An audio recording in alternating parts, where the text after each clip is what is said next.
D'accord. Comme dernière question, quel type d'accompagnement ou d'opportunités seront proposés aux aux participants, autant pour moi, après la formation pour aider à concrétiser leur projet d'indépendance financière? Alors, pour toutes les participantes qui vont venir, nous avons mobilisé 7 formateurs. Déjà, moi-même, je suis formateur international. Nous avons mobilisé 7 formateurs qui seront à la disposition des 30 filles qui vont participer à la formation.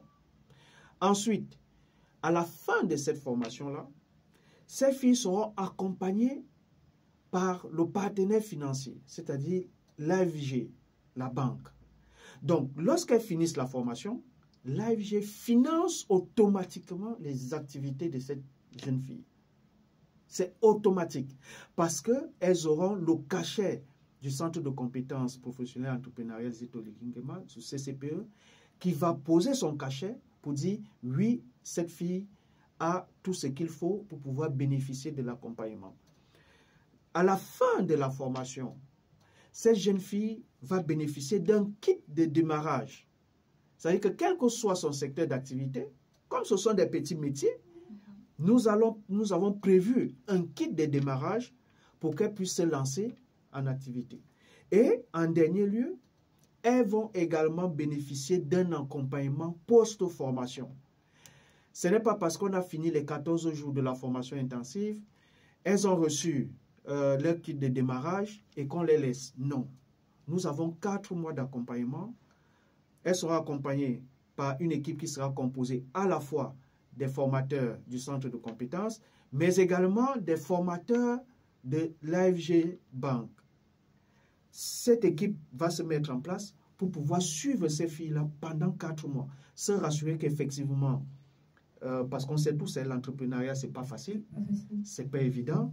Il y a les hauts et les bas, les débuts sont difficiles. Donc, il te faut un coach, il te faut un mentor, il te faut quelqu'un qui va te tenir la main, qui va t'orienter, qui va te guider, qui va te conseiller. Donc, cette équipe-là, on va se repartir les 30 filles et chaque personne ou bien chaque groupe de personnes vont se mettre en place pour pouvoir accompagner les jeunes femmes pendant les 4 mois. Et se rassurer que le financement qui a été mis à disposition est utilisé effectivement pour l'activité qui permet de générer des revenus, qui permet de nourrir la famille et qui permet de refinancer son activité. Parce qu'elle ne doit pas rester au même niveau, elle doit grandir, elle doit évoluer.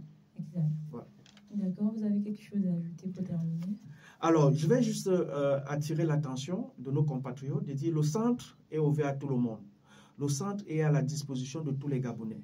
Que vous ayez un diplôme ou pas, que vous soyez étudiant de l'UOB ou pas, professionnel ou femme au foyer, tout le monde est convié à visiter le centre de compétences. Il est ouvert aux Gabonais.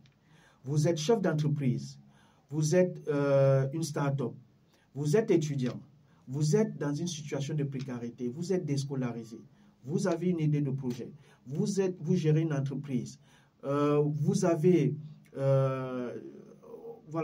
juste une idée, n'hésitez pas, venez au centre, le centre va vous accueillir et il y a des responsables qui sont là pour vous orienter, pour vous guider dans vos différentes démarches et venez bénéficier des formations qui sont dispensées au niveau du centre. Certaines formations sont gratuites, d'autres sont payantes en fonction des problématiques, en fonction des besoins. Mais j'invite une fois de plus les Gabonais à venir au centre parce que cet outil, c'est pour les Gabonais. Cet outil, c'est pour permettre que les Gabonais soient compétents, pour acquérir de l'expérience, pour acquérir de l'expertise, pour être plus compétitifs sur le terrain.